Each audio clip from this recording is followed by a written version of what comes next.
welcome to our YouTube channel after a long time. Today you're going to be cooking with me. My name is Mukund. For a change today, I'm going to take you to this region of the world, which is called Georgia. Yeah, we are going there because we're going to cook something from that region.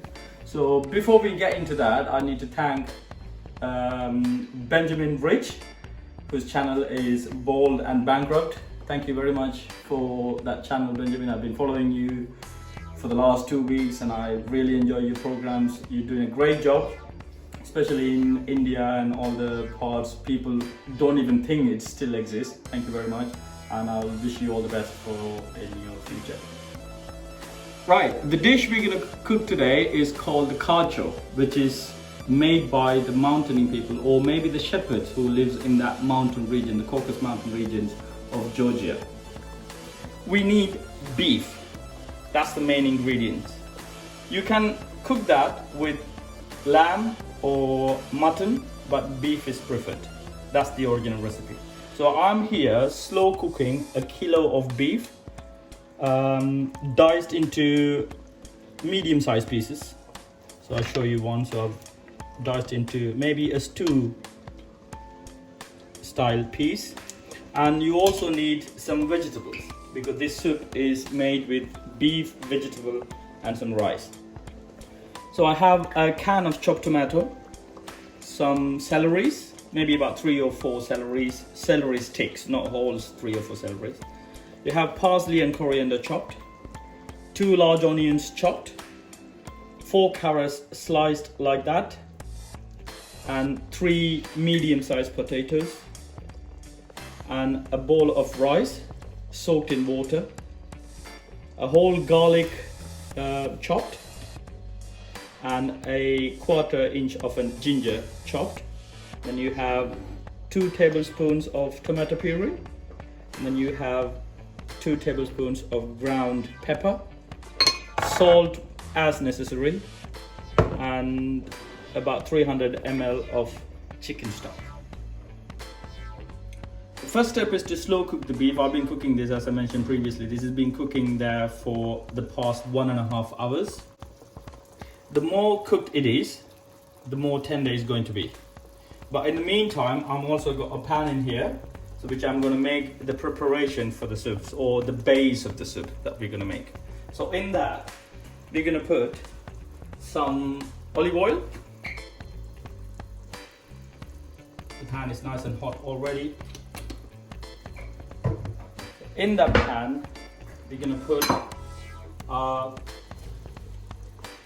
chopped onions,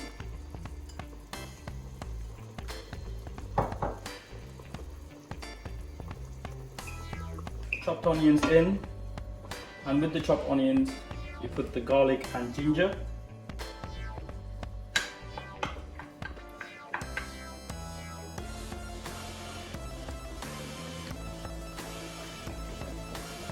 So you cook the onion and the garlic ginger mix for roughly about 5 to 6 minutes, or until the onion turns golden brown color. Right, the onion and garlic ginger has been cooking for the last 6 minutes. So it's time to add the next ingredient, which is the chopped tomatoes. There you go. Chopped tomatoes in. Let's give it a good stir.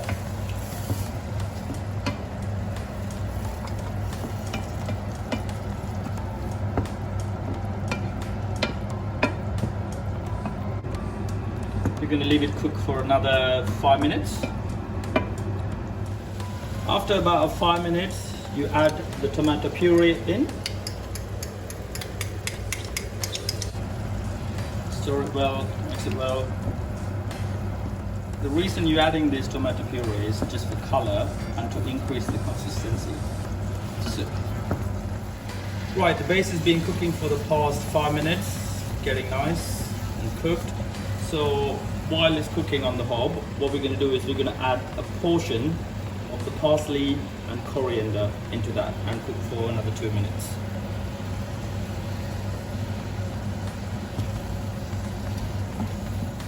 Right, after cooking this base for about 2 to 3 minutes after you adding the last ingredient, which is the coriander and the parsley.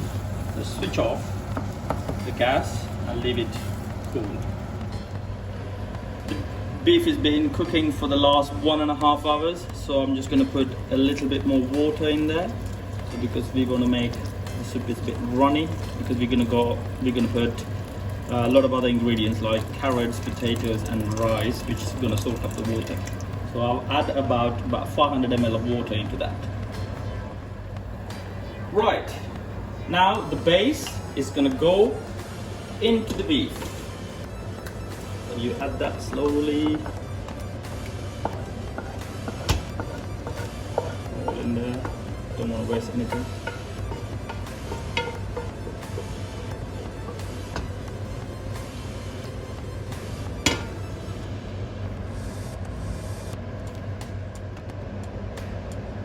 Right, after adding the base, you put 2 or maybe 3 bay leaves in there.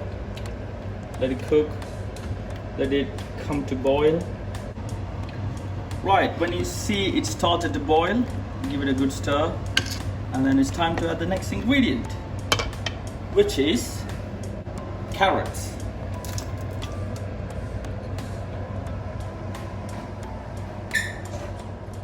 Then add the potatoes.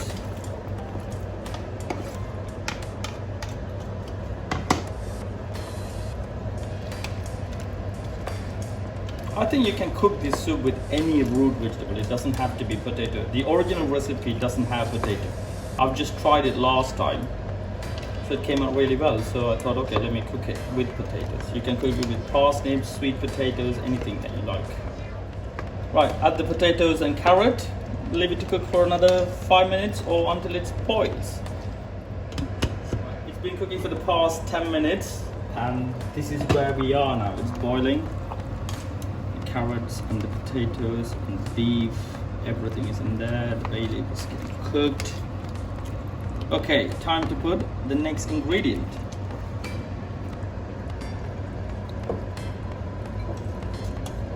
That's the rice. That's been soaked for the last 1 hour. It's a cup of rice. You can put more, you can put less, but I put a cup of rice.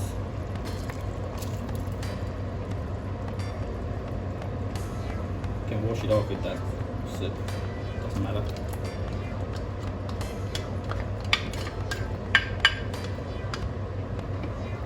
Rice done. And then what we need to do is to add the celery.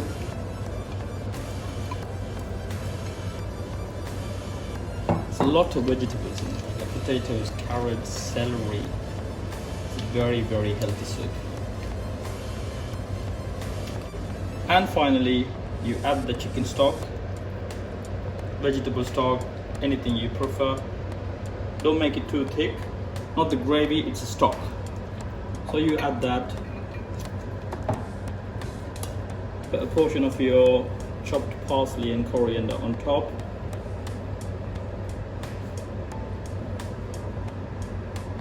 And then leave it to boil until the rice is cooked.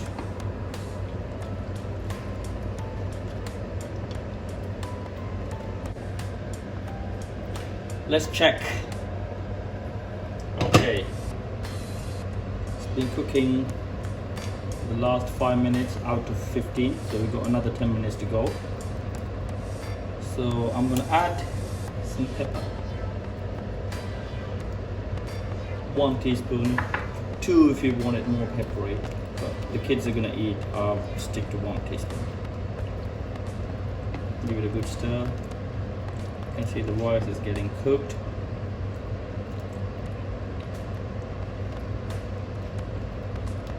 Okay, let's leave it for another 10 minutes. So at this time, taste it if you need more salt, or if you want to add more, you can add more. I'm sticking it to a pinch of salt, Himalayan salt. That's it. Okay, let's check. Right, it's been cooking for the last 15 minutes. One final check, and then we can switch off. top. Right, I'm gonna check if the rice is cooked. That's the thing that we need to check. Yeah, rice is cooked perfectly. And switch off the hob and leave it to cool. But I'll tell you a little secret. The kharsho is best eaten the next day. It's cooked. I'll let it cool down for 5 minutes. Now it's ready to plate. Let's check.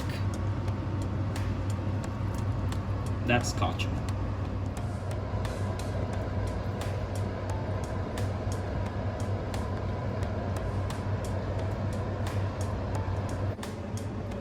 There you go, guys.